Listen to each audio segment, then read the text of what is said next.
Sudah, Pak.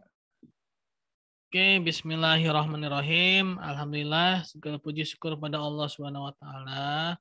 Salawat dan salam kepada Nabi Muhammad SAW ya. Pada kesempatan kali ini kita dapat kuliah online ya, kuliah secara online dengan Zoom ya. Bersyukur sekali ya. Kita masih bisa kuliah online. Baiklah, kita ini pertemuan pertama ya, mungkin teman-teman belum kenal dengan saya. Saya adalah Hasbi Sidiki ya, mengajar di INAIS, yaitu mata kuliah akuntansi bank syariah ya. Nah, sebelumnya mungkin saya ingin sedikit menjelaskan ya, dalam mengikuti mata kuliah akuntansi bank syariah ini ada beberapa hal yang harus sudah dimengerti sebelumnya ya teman-teman ya. Mungkin kalau di sini ada yang sudah pernah belajar ilmu akuntansi ya, yaitu mulai dari akuntansi jasa, akuntansi barang dagang, lalu mungkin kalau ada yang belajar akuntansi biaya mungkin itu lebih dalam lagi ya. Tapi minimal ya, dalam mempelajari akuntansi bank syariah ini sudah memahami mengenai akuntansi jasa ya. Karena setidaknya di situ kita sudah tahu debit kredit ya. Nah, pada akuntansi syariah atau bank syariah sebenarnya secara PSAK sekarang digabung ya teman-teman ya. Baik itu yang bank maupun yang yang umum ya, akuntansi syariah ya.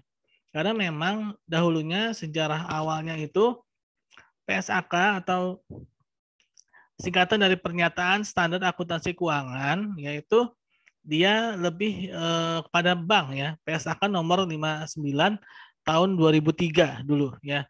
PSAK nomor 59 ya tahun 2003 mengenai akuntansi bank syariah ya. Kenapa PSAK itu dia mengenai bank syariah? Karena salah satu prinsip dari akuntansi adalah adanya keberlanjutan, adanya kontinuitas dari suatu usaha. Nah, pada saat itu bank syariah sebagai salah satu usaha bisnis ya, usaha yang ada ya, apapun itu perusahaan yang ada, ya, jenis usaha yang ada itu dinilai memiliki adanya kontinuitas atau adanya keberlanjutan ya. Adanya keberlanjutan sehingga dibuatlah yang namanya PSAK nomor 59 ya. Nah, pada PSAK nomor 59 ini memang baru mengatur yang namanya bank syariah. Sedangkan untuk usaha yang lain itu belum secara detail ya. Belum secara detail. Dulu itu satu PSAK nomor 59 itu isinya udah macam-macam ya, ada mudharabah, ada musyarakah, ada murabahah ya, dan ada lainnya. Nah, ini mengerti mengenai akuntansi ini adalah satu hal yang mutlak ya teman-teman ya, satu hal yang mutlak. Nah, mungkin saya kalau boleh tahu di sini sudah ada yang belajar akuntansi, sudah adakah? Biar bisa saya jelaskan mungkin saya memulainya dari mana gitu ya, ataukah saya memulainya dari benar-benar dari nol gitu ya, menjelaskan akuntansi, ataukah saya tidak perlu lagi menjelaskan dari nol ya, saya tinggal menjelaskan yang akuntansi bank syariahnya saja, karena nanti akan cukup lumayan rumit ya kalau secara alur akuntansi kita belum mengetahui ya. Ya mungkin minimal teman-teman pernah dengar ya yang namanya akuntansi ya. Yang namanya akuntansi itu pasti udah pernah dengar. Yaitu transaksi pencatatan suatu transaksi ya dari suatu peristiwa ya untuk dijadikan sebagai sebuah laporan ya, laporan keuangan. Mungkin teman-teman pernah kalau dulu saya kebetulan qadarullah ya, bukan kebetulan. Qadarullah saya dulu itu memang D3-nya awalnya saya dari D3 ya. Akuntansi saya D3-nya dulu. Baca bukunya itu buku akuntansi prinsipal akuntan ya, akuntansi prinsipal yang ditulis oleh Kiso dan Wegan ya. Nah, tebalnya itu ya teman-teman ya, itu bisa buat bantal ya, saking tebalnya buku itu ya, Kiso dan Wegan. Nah, di situ akan ada penjelasan-penjelasan ya, tapi kalau teman-teman mau beli silahkan, kalau tidak mungkin bisa cari-cari ya ini apa namanya secara online ya setidaknya teman-teman harus berusaha ya mengenai akuntansi kalau memang secara lebih mendalamnya lagi ya. Nah, akuntansi itu adalah pencatatan ya, pencatatan pada suatu laporan keuangan ya, pada suatu entitas ya untuk menjadi suatu laporan keuangan. Lalu yang kedua, teman-teman udah pernah belajar tentang produk bank syariah belum? Produk-produk bank syariah, karena ini akan memudahkan dan memahami akuntansi bank syariah juga. Sudah ada yang belajar produk bank syariah atau akad ya, akad-akad bank syariah? Sudah belajar? Sudah Pak, yang akad. Oke, kalau akad ya, akad sudah itu tidak setidaknya sudah memudahkan teman-teman nanti untuk belajar akuntansinya ya. Nah, jadi sudah tahu sifatnya. Misalkan mudharobah itu apa ya. Lalu musyarakah itu apa? Lalu murabahah itu apa ya. Nah, jadi nanti ya tinggal kita lihat akuntansinya saja. Nah, akuntansi itu ya teman-teman sebenarnya dari hal yang sangat mendasar. Hal yang sangat mendasar yaitu gini. Secara umumnya ya, ini belum masuk yang syariah ya. Secara umumnya kita kan punya uang. Taruhlah kita punya uang ya teman-teman ya. Uang itu apa? Uang itu adalah aset ya. Aset. Aset yang mana salah satunya berupa uang tunai ya. Aset yang salah satunya adalah berupa uang tunai. Lalu dari uang tunai yang kita miliki itu pasti sumbernya ada dua ya secara umum ya. Secara umum sumbernya ada dua ya teman ya. Yaitu apa? Dari pinjaman atau itu uang milik kita sendiri ya. Nah, berarti aset sama dengan utang tambah modal ya atau uang kita sendiri. Nah, itu adalah persamaan yang paling mendasar ya. Dari sanalah kita akan mulai mempelajari akuntansi ya teman-teman ya. Jadi bagaimana kita bisa merangkai suatu transaksi ya. Merangkai suatu transaksi yang dimulai dari pengiktisaran. Pengiktisaran itu ya jadi mengiktisar atau istilahnya apa ya seperti melakukan kalau dibilang menebak kayaknya kurang pantas ya. Misalkan nih ya ada uang keluar, kita buat sebuah ikhtisar. Berarti ketika ada uang keluar itu berarti apa? Ada sesuatu yang kita dapatkan ya teman-teman ya. Ada sesuatu misalkan nih teman-teman ke kantin makan nih kan, kantin makan. Berarti apa tuh? Berarti ada yang didapatkan itu konsumsi ya. Membeli makanan. Berarti apa? Biaya konsumsi ya. Nah, terus yang kita keluarkan misalkan apa? Uang tunai, kas ya. Nah, itu merupakan salah satu ciri ya atau bukan ciri ya, itu salah satu transaksi sehari-hari ya. Salah satu transaksi sehari-hari. Nah, dalam akuntansi ini juga kita harus membuat istilahnya akun ya. Akun itu seperti sebuah nama ya, nama yang standar, namanya standar. Standar maksudnya gini teman-teman. Nanti ketika dalam akuntansi ini ujung-ujungnya akan menjadi sebuah laporan keuangan. Nah, dalam membuat sebuah laporan keuangan itu kita mengelompokkan nanti.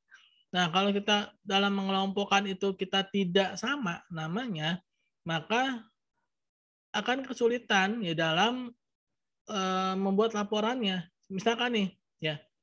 Misalkan kita sebenarnya sama-sama mengeluarkan uang, berarti kas kan. Tapi terkadang jangankan secara tulisan ya, misalkan secara apa? Secara nama aja. Kadang-kadang kita menamakan berbeda. Kadang-kadang kita memberi nama uang tunai. Kadang-kadang kita memberi nama kas di tangan ya. Atau mungkin kita ketika memberikan nama kas itu dengan K, atau kadang kita memberikan nama kas itu dengan C ya, cash ya. Nah, ketika dikelompokkan nanti di akhirnya dia akan menjadi berbeda-beda ya, dia akan menjadi berbeda-beda. Nah, penyeragaman akun ini juga sangat penting ya teman-teman ya. Nah, itu merupakan beberapa hal yang harus diperhatikan dalam mempelajari akuntansi ya, teman-teman ya. Ketika nanti teman-teman sudah membuat sebuah transaksi ya, buat transaksi akuntansi ya, terutama pada bank syariah, terutama lagi pada bank syariah, teman-teman. Yang kesulitannya itu ya, akuntansi syariah itu, yang kesulitannya itu dia agak lumayan sulit ya. Kenapa sulit? Karena pada bank syariah atau pada akuntansi syariah memiliki karakteristik yang lebih banyak daripada akuntansi pada umumnya ya. Akuntansi pada umumnya. Bahkan pada bank syariah atau akuntansi syariah itu dia memiliki gabungan antara akuntansi pada perusahaan jasa dan pada perusahaan dagang. Ya, kenapa? Karena pada bank syariah atau akuntansi syariah dia memiliki beberapa akad-akad yang memang bergerak juga di bidang di bidang barang dan jasa, dan bahkan akuntansi biaya pun juga ada, yaitu istisna ya, teman-teman ya, istisna. Nah, itu adalah beberapa hal yang harus kita perhatikan dalam mempelajari akuntansi bank syariah ini ya, dalam mempelajari akuntansi bank syariah. Nah, mungkin teman-teman yang tadi saya katakan ya, kita pertama harus mempelajari dulu akuntansi yang secara umumnya ya, secara umum. Akuntansi secara umum, yaitu bagaimana tadi posisi aset ya. Posisi aset itu dia adalah sama dengan utang ditambah dengan modal. Nah, aset itu memiliki beberapa turunan. Nah, ini teman-teman mungkin minimal ya harus memiliki buku ya. Buku mengenai akuntansi perusahaan jasa. Terserah itu bukunya siapa ya, penerbitnya siapa, penulisnya siapa. Nah, kan tapi harus punya ya. Karena dari situ akan membantu teman-teman minimal itu mengetahui mengenai akuntansi secara dasar ya, atau sering dikenal dengan accounting principle ya, accounting principle. Biasanya kalau yang keluaran dari luar negeri itu Kiso ya atau Wagon ya, tapi Kiso dan Wagon kalau menurut saya harus ada semacam ada pendampingan secara langsung lah ya, karena dia meluas sekali ya sehingga kita harus benar-benar mendalaminya ya dan dapat meringkasnya ya secara benar gitu, karena dia tuh membahas hal-hal yang terjadi di Amerika ya, yang terjadi di Amerika, Kiso dan Wagon, accounting principle ya. Nah, itu buku minimal yang harus dimiliki ketika belajar ilmu akuntansi ya. Nah, tadi itu ya, kita harus tahu pertama mengenai persamaan akuntansi ya. Lalu yang kedua adalah mengenai sistem ya, sistem pencatatan akuntansi. Ya, itu juga harus kita ketahui, banyak yang harus kita pelajari. Apabila kita memang belum benar-benar mengenal akuntansi ya. Belum mengenal akuntansi. Karena akuntansi ini sebenarnya secara intinya adalah pencatatan transaksi ya. Intinya adalah pencatatan transaksi. Nah, pencatatan transaksi ini ya, dia memiliki standar ya. Standarnya itu ada debit dan ada kredit ya. Ada debit dan ada kredit. Nah, sebenarnya dalam akuntansi ini adalah permainannya pada kapan kita menulisnya pada sisi debit dan kapan kita akan menulisnya pada sisi kredit ya. Nah, ketika kita sudah bisa menentukan kapan debit dan kapan kredit, barulah kita akan bisa menemukan bagaimana nanti pengelompokannya ya. Lalu bagaimana nanti kita membuat akun-akunnya ya. Nanti dikenal dengan istilah chart of account. Oke teman-teman, saya sarankan sekali lagi, apakah di sini teman-teman sudah ada yang memiliki buku akuntansi? Bukan yang Hani, gimana Hani? Ya Pak, belum. Oh, belum. Umi Ya, Kulsum. Pak. Belum ada Bapak. Terus Tio Sundari, Belum, Pak. Ramdan, Belum, Pak. Asri, Belum, Pak. Muhammad Anjas, Belum, Pak. Fazri, Belum, Pak. Marcelino, Belum, Pak. belum semua. Dan sudah ada yang pernah mempelajari akuntansi? Misalkan nih, Belum. oh belum semua juga. SMK-nya Belum, atau? Pak. Iya, Pak, belum. Oh, Saya belum. SMA, Pak. Oh iya, SMA atau Belum SMK ada, ya? Pak. Iya. Oh, belum sama sekali. Oh, dulu saya juga SMA ya, tapi pernah belajar akuntansi sedikit-sedikit ya. Setidaknya tuh sedikit-sedikit lah. Nah, ketika kuliah memang kebetulan jurusannya akuntansi, jadi agak mendalam lah ya, mendalam ketika kuliah. Nah, memang ya akuntansi ini dia membutuhkan praktek ya, sebenarnya membutuhkan praktek kasus ya, studi kasus. Nah, nanti ketika contoh-contohnya pun juga akan melalui studi kasus. Saya tadi lagi nyari ya di akun apa di YouTube saya kayak pernah mencatat tentang akuntansi secara umum ya, tapi kok hilang ya. Bentar. Mana akuntansi? Oh, adanya akad ya. Akad perbedaan alur. Mana ya akuntansi ya? Saya pernah membuat videonya dulu ya. Dari sejarah perbedaan alur bank syariah, akad dengan misal, transaksi, akad. Nah, hilang ya. Ingat saya pernah buat itu ya, mana ya? Siwadiah, transaksi, sistem informasi, entar.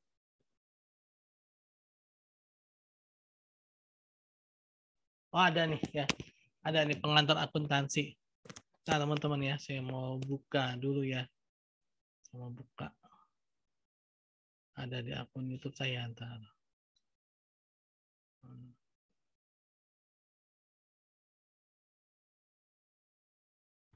Oke, ada nih ya.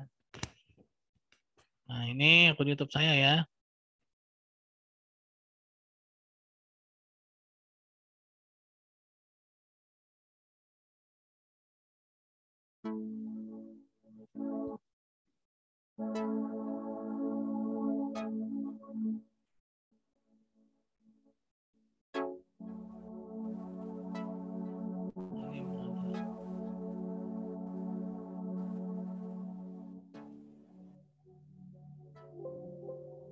Kelihatan ya teman-teman ya.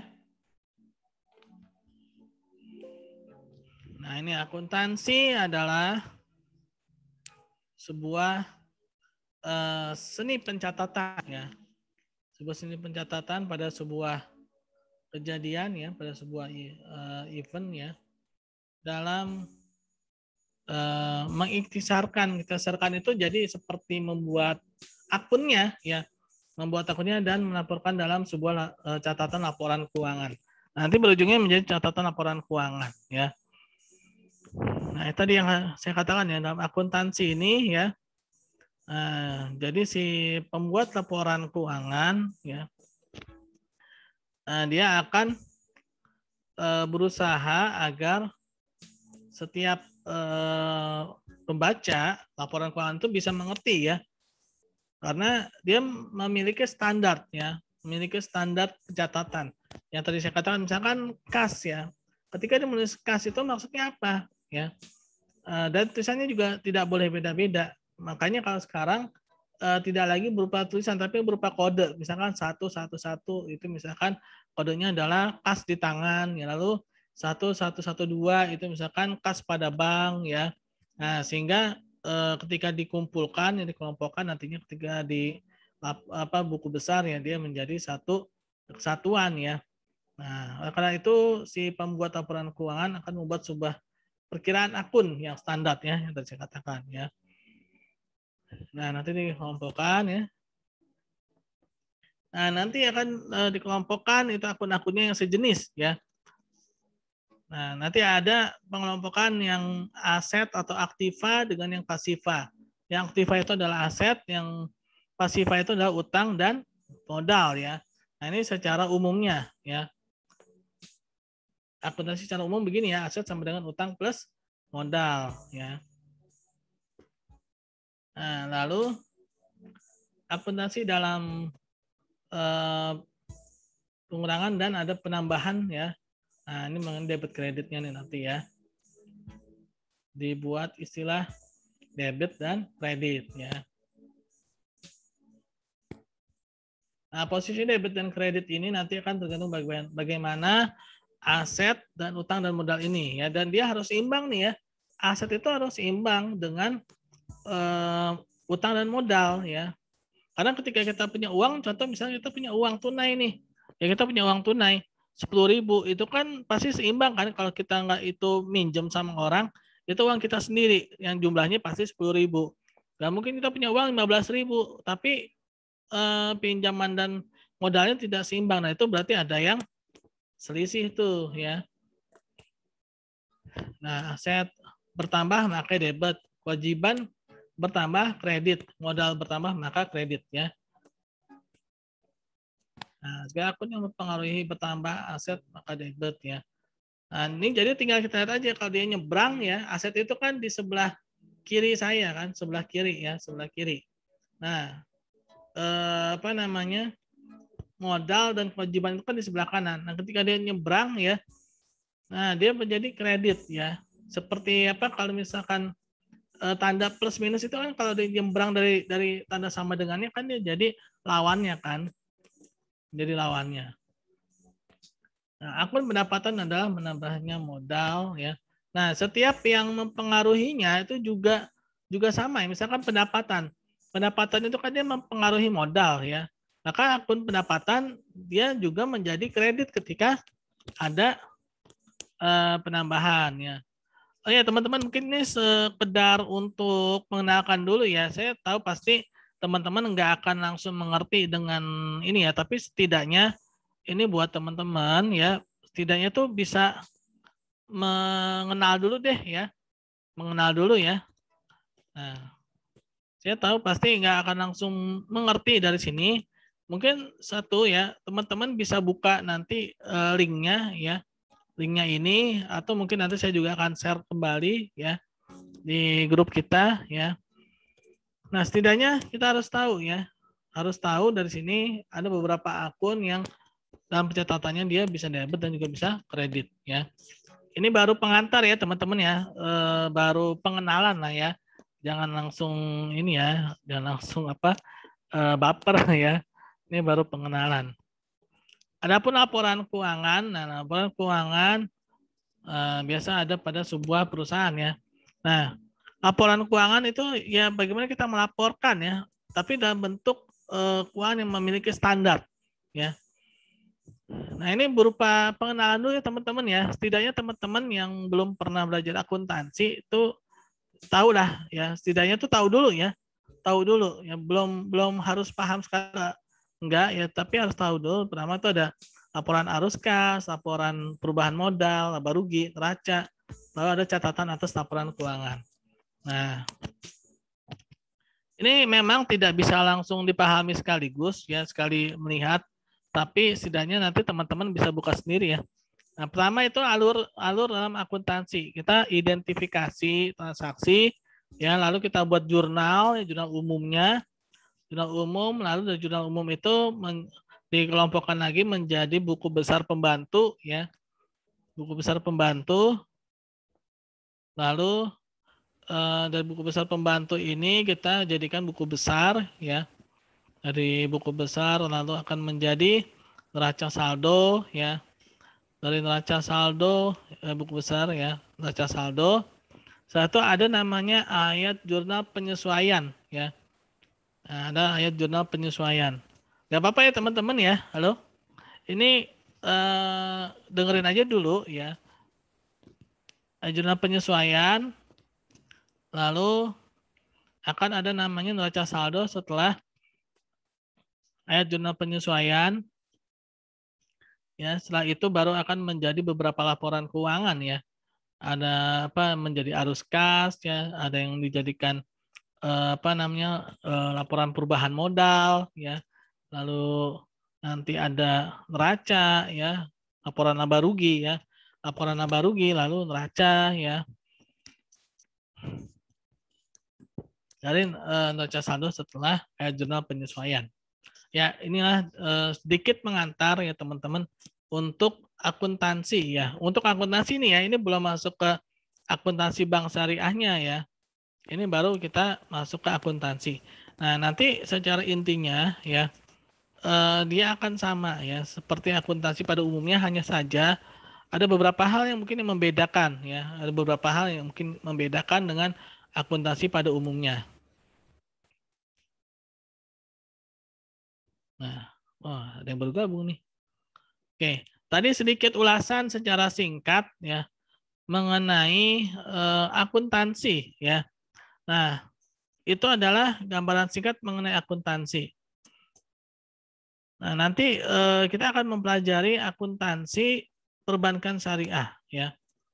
Perbankan syariah. Nah, pada akuntansi perbankan syariah dia akan memiliki perbedaan-perbedaan ya, atau akuntansi syariah yang memiliki perbedaan-perbedaan. Sebagaimana syariah ya atau Islam ya, sering dikatakan akuntansi Islam, kadang dikatakan akuntansi syariah ya. Pertama, dalam syariah itu dia melihat juga namanya faktor niat ya teman-teman ya. Nah, niat dalam pembuatan akuntansi syariah atau akuntansi bank syariah, pertama dia harus diniatkan untuk mempertanggungjawabkan kepada Allah Subhanahu wa taala ya. Bukan hanya untuk user atau untuk owner saja. Melainkan dari segi niat dia juga harus mempertanggungjawabkan ya untuk Allah Subhanahu wa taala, karena ini juga merupakan perintah Allah Subhanahu wa taala dalam Al-Qur'an surat Al-Baqarah ayat 282 ya. Di sana dikatakan bahwa apabila kalian melakukan transaksi jual beli utang piutang, maka catatlah ya dalam Quran surat Al-Baqarah ayat 282. Nah, itu yang kedua, motivasinya juga dalam akuntansi syariah ini adalah untuk mengetahui kapan kita bisa melakukan zakat atau beramal ya. Kapan kita bisa berzakat atau kita bisa beramal. Jadi tujuannya ini bukan hanya kita ingin tahu berapa untung ya, tapi kita juga harus ingin tahu berapa sih zakat yang bisa kita keluarkan. Nah, itu ya. Sehingga kita bisa mengetahui ya prediksi tanggal berapa bisa berzakat dan berapa jumlah zakatnya, atau infak lah ya. Tidak zakat mungkin infak ya. Karena ada salah seorang sahabat Rasulullah SAW yaitu Umar bin Khattab radhiyallahu anhu ya, memiliki kebiasaan dia melakukan infak setiap bulannya itu sekitar 8 miliar teman-teman ya. Salah seorang sahabat yaitu Umar bin Khattab radhiyallahu anhu ya, dia sudah bisa memprediksi berapa infak yang dia keluarkan setiap bulannya. Ya, jadi itu ada kisahnya ya. Ada kisahnya. Sampai-sampai sahabat ini ya, Umar bin Khattab radhiyallahu anhu ini sampai-sampai dia berani ya meminjam ya kepada sahabat yang lain yaitu Utsman bin Affan radhiyallahu anhu, meminjam uang sebanyak 8 miliar tersebut untuk dimasukkan dalam Baitul Mal ya. Jadi kisahnya itu menarik banget tuh ya. Jadi mungkin sedikit kisah gini. Jadi suatu ketika Umar bin Khattab radhiyallahu anhu itu mendatangi Utsman bin Affan ya, dan dia meminjam uang pada Utsman bin Affan ya. Ini menarik sekali ceritanya. Kenapa? Karena kita tidak bisa bayangkan ya, ada dua orang sahabat yang udah saling mengenal dan luar biasa ya. Dua orang sahabat ini dia benar-benar saling percaya. Ya, Utsman bin Affan radhiyallahu anhu ya, ketika ditanya, wahai sahabatku, bolehkah aku minjam uang padamu gitu kan? Berapa gitu. Gitu ditanya. Kalau sekarang ya mungkin itu dikurskan menjadi 8 miliar, 8 miliar lebih lah bisa jadi. Ya, mungkin teman-teman nggak bisa bayangkan. Misalkan Umi Kulsum sama Sundari ya. Misalkan Umi Kulsum datang ke Sundari, saya pinjam uang dong gitu. Berapa? 8 miliar. Kata Sundari, ngajakin berantem nih gitu. Ya. Mau mendingan di luar aja deh, di lapangan gitu ya. Datang-datang mau minjam 8 miliar gitu kan. Nah, tapi dua sahabat ini enggak seperti itu ya, tidak seperti itu ya. Kita tahu sahabat yang butuh uang berapa, 8 miliar langsung dikasih sama Utsman bin Affan ya. Nah, besokannya baru Utsman bin Affan radhiyallahu anhu itu menanyakan pada Umar bin Khattab radhiyallahu anhu ya, sebenarnya kemarin tuh 8 miliarnya buat apa sih gitu kan. Nah, akhirnya Umar bin Khattab cerita ya. Sesungguhnya saya ini punya kebiasaan. Nah, kebiasaan ini nggak mungkin akan menjadi suatu kebiasaan kalau belum ada perhitungan sebelumnya, ya kan? Pasti Umar bin Khattab radhiyallahu anhu itu udah punya perhitungan, ya. Dia bisa berinfak berapa nih, ya? Nah, dia bisa berinfak 8 miliar setiap bulan, ya. Bayangin teman-teman, ya, itulah kualitas para sahabat, ya. Makanya kan Rasulullah itu melarang membenci para sahabat, ya kan? Melarang kita untuk membenci para sahabat. Bahkan ada hadisnya yang mengatakan lebih baik itu membawa dosa sebesar bumi ini daripada membawa satu kebencian kepada para sahabatku. Ya, karena perjuangan mereka luar biasa, teman-teman, ya. Ini mereka luar biasa, ya. Kalau dibandingkan dengan kita tuh jauh lah, ya, jauh banget, ya. Nah, itulah, ya, ketika besokannya ditanya kenapa kemarin kami minjem 8 miliar buat apa sih gitu kan. Nah, akhirnya Umar bin Khattab pun bercerita, saya ini memiliki kebiasaan, ya, yang mana setiap bulannya itu berinfak 8 miliar, ya. Nah, lalu yang 8 miliar kemarin itu sebenarnya buat saya infakkan ke Baitul Mal. Nah, begitu mengetahui sahabatnya itu meminjam 8 miliar untuk Baitul Mal, ternyata luar biasa, ya. Utsman bin Affan langsung mengatakan, kalau memang demikian, berarti yang 8 miliar kemarin sudah saya ikhlaskan, ya. Bayangin teman-teman, ya, dua orang sahabat, ya, datang salah satunya meminjam uang 8 miliar, tapi itu bukan buat diri pribadi loh, ya. Itu buat negara, ya, buat Baitul Mal, ya. Buat negara, buat Baitul Mal ketika itu. Dan ketika temennya tahu itu buat Baitul Mal, buat diinfakkan, diikhlaskan. Dan itu pun nilainya enggak sedikit, ya. Itu pun nilainya tidak sedikit, kan 8 miliar, ya. Nah, itulah salah satu contoh, ya, contoh mungkin ya para sahabat ya pasti mereka sudah melakukan pencatatan pada transaksi mereka, ya, sehingga mereka tahu kapan mereka berinfak, ya. Bahkan diriwayatkan juga bahwa pada tanggal itu, ya, pada ketika Umar bin Khattab radhiyallahu anhu itu meminjam itu adalah tanggal yang seharusnya memang saya berinfak, ya. Berarti ada istilahnya apa kalau dalam akuntansi itu namanya end of month, ya. End of month-nya itu ya itu gitu loh, ya, ke bahasa akuntansinya, ya. Ya, jadi seperti itu ya teman-teman, ya. Itu mengenai